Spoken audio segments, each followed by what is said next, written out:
I think I had a half a beer still undrunk when I asked him to take that from me, and I didn't even finish the beer.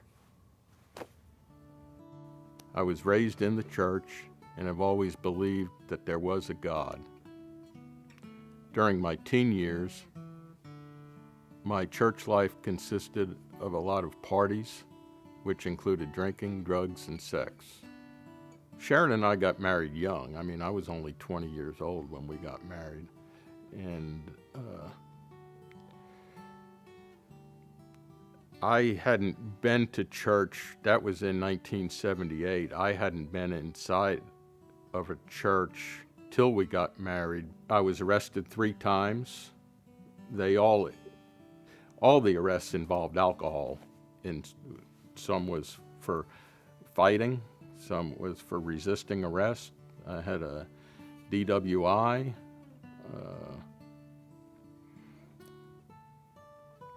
And there was 2 vehicles that were totaled.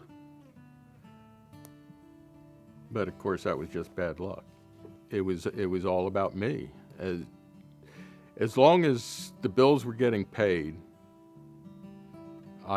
my job was done as far as the family was concerned.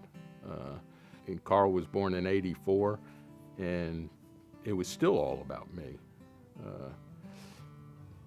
It was so much all about me that I almost missed the birth of my second son, just because I was doing what I wanted to do. The only reason I hunted and fished like it was a job was because it got me out of the house. I mean, we were catching fish, but we were also getting drunk. The reason I quit hunting and fishing in 1990 was because Craig and Carl were to the age to where a normal dad, that's when he would start taking them with, to teach them, take them to the outdoors, take them to learn and experience, to get that bonding. Not me, because it was all about me. I quit doing those activities because it meant I would have to take them with me. That same year is when we moved to Wills Point. And so my new isolation trick was to say, well, I'm going to go work on this fence back here in these woods. I'm going to go work on this. My daughter was born in 2001. I arranged my schedule during that pregnancy to where I was working at night. Working at night also gave me isolation during the day because Sharon was still working. So that just left me home all day long by myself. Well, what do you do by yourself? You know, when you're an alcoholic, you drink. And even after Kimberly was born, I still stayed home so I could watch her. Well, what kind of I was the most horrible babysitter in the world because all I did was drink.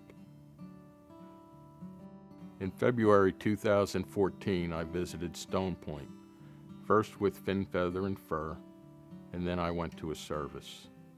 Brandon was always preaching about grace and salvation in his messages, 2 things I had never paid attention to in my visits to church. One afternoon in September 2014, while I was alone among the oaks in our backyard, I thought I would give Jesus a try. I got down on my knees and prayed.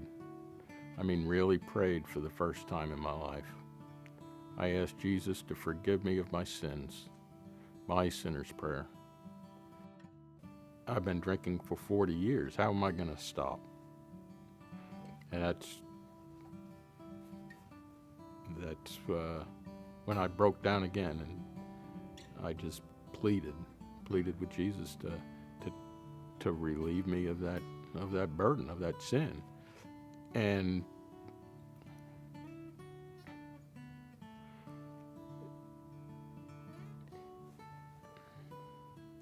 you always hear about people struggling with alcoholism, that, well, it's a daily struggle.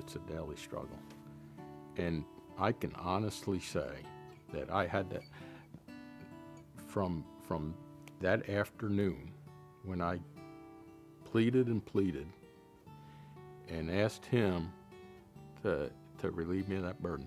I have not considered drinking since that day. I mean, he just took that sin from my heart, and there's no place for it in my life. And it's not that, I don't wake up in the morning wondering if I'm going to get through the day without a drink, or I've never had that.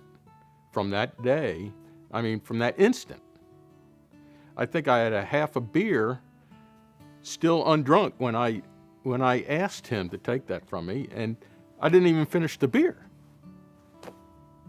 It's stupid that I would be given that much grace, but here I am.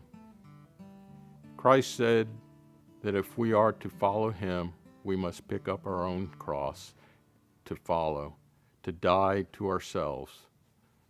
This is what regeneration is all about.